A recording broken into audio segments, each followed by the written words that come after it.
Terima kasih Tuan Yang di-Pertua. Terima kasih Sri Gading. Untuk makluman, pada masa ini Malaysia sedang giat melakukan usaha-usaha untuk meraih sokongan daripada negara-negara anggota BRICS berhubung hasrat Malaysia bagi menyertai organisasi antara kerajaan berkenaan. Yang Berhormat Menteri Luar Negeri telah mengutus surat rasmi kepada Menteri-Menteri Luar Negeri daripada 9 negara anggota BRICS untuk tujuan tersebut.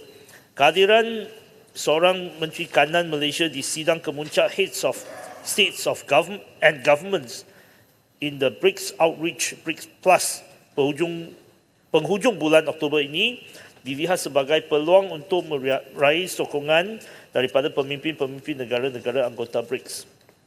Berdasarkan kriteria dan syarat yang perlu dipatuhi Malaysia untuk diterima sebagai calon ahli baru, diperhatikan bahawa objektif perluasan gagasan BRICS pada masa ini dilihat tertumpu kepada usaha untuk menangani isu-isu ekonomi dan juga isu pembaharuan atau reformasi United Nations. Dari pemerhatian kerajaan, terdapat pelbagai potensi dari segi ekonomi yang boleh diraih oleh Malaysia melalui penglibatan yang lebih erat dengan gagasan BRICS. Antara faedah signifikan boleh dimanfaatkan Malaysia adalah menjadikan BRICS sebagai satu landasan untuk mengetengahkan pandangan dan pendirian mengenai isu-isu ekonomi serantau melalui dialog, forum, perbincangan dengan negara-negara anggota BRICS yang rata-rata terdiri daripada kuasa-kuasa utama ekonomi dan negara pesat membangun. Penglibatan dalam dialog dan perbincangan ini membuka peluang yang lebih luas kepada Malaysia untuk memperbagai dan memperkukuhkan hubungan strategik dengan negara-negara anggota BRICS. Tanpa menjejaskan hubungan dengan rakan dagang utama sedia ada, Malaysia boleh mengambil peluang untuk mempertingkatkan hubungan ekonomi dengan negara-negara seperti Rusia, Brazil, Afrika Selatan dan UAE sama ada dari segi pelaburan maupun perdagangan dalam sektor-sektor strategik. Jika Malaysia berjaya menyertai BRICS, apakah ia akan mengubah status berkecuali? Dan adakah ia akan menyebabkan hubungan perdagangan dua hala dengan negara-negara barat akan tergugat? Berapakah unjuran nilai perdagangan pelaburan yang akan masuk sekiranya Malaysia berjaya menjadi anggota BRICS?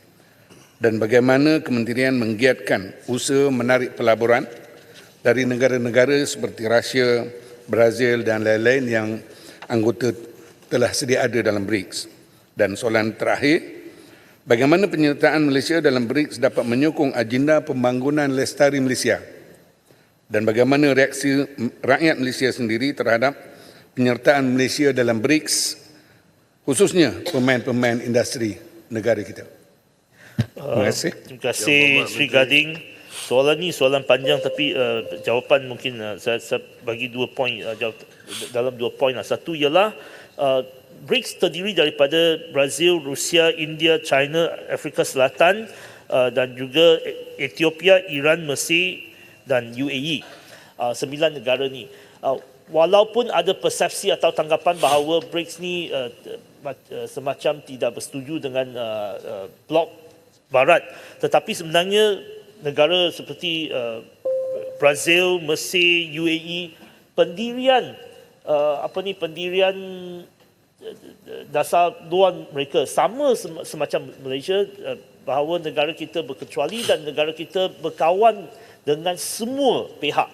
Pengumuman pelaburan dari Google, dari Oracle, dari Amazon, semua ni syarikat-syarikat gegasi Barat, syarikat-syarikat gegasi Amerika Syarikat, ini menunjukkan bahawa dasar berkecuali kita, dasar tidak memihak kita, dasar non-align kita diterima oleh syarikat-syarikat gegasi Barat dan juga diterima oleh semua pihak. Terima kasih.